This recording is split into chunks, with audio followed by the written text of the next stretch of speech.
one of the things I like to talk about on this show, or one of the target audience, market people, whatever, how you want to put it, what are the objectives, I guess you can say. The objectives of this show is to sort of cater to homeschooling.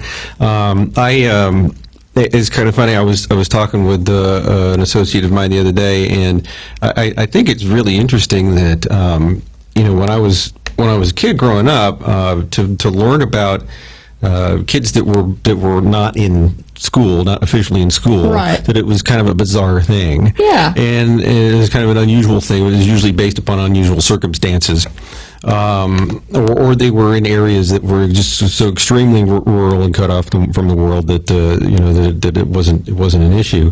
And then a few years ago, shortly after the birth of Thunder, we explored the idea of doing homeschooling, and I thought, I just thought it was just automatic. It's like, well, yeah, I mean, some kids darn near require it. Yeah, it's almost a necessity. Because well, it surprises me. What I'm so surprised about is the level of hostility that has arisen from. That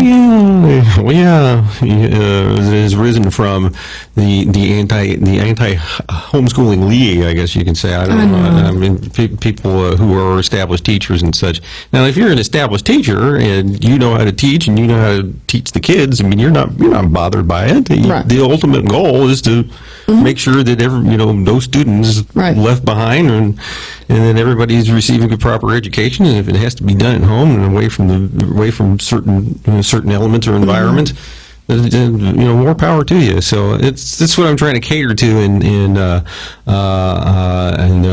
forgive me if I seem astonished at the level of hostility. I mean, I'm astonished myself, but it seems like a no-brainer to me.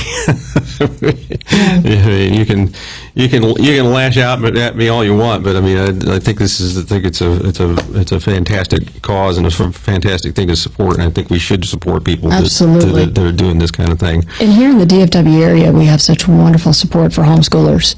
I mean, if that's something you want to do, it's extremely easy to do here in the Dallas-Fort Worth area. Yeah. Because just about every corner you go to, there's either somebody who is homeschooling or somebody knows where to go to homeschool and what to do and the materials and it's not even necessarily dissing the districts, because most homeschooling families that I know of eventually work their kid into school in some form or fashion. They either put them through private school, or they by the time they're in high school, they're ready for public school and ready to engage in sports and all the other things that are associated with it. There's a stereotype that homeschooling kids they're sheltered, and it's a deserved stereotype because there are people out there like that. Sure. And that's part of the reason why I was against homeschooling when I was in high school, because I witnessed it for myself.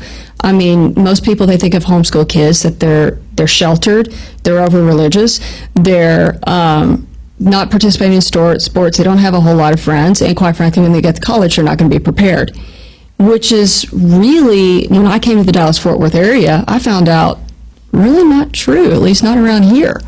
There are all kinds of programs, and these kids are, oh my gosh, I've not met a homeschool kid yet that isn't highly intelligent. Yes. Every single one of them. I talked to a woman recently who an associate who's has an advanced education background, and she says that every homeschooled child that she knows or has met is just really sharp and very polite, and has got it together.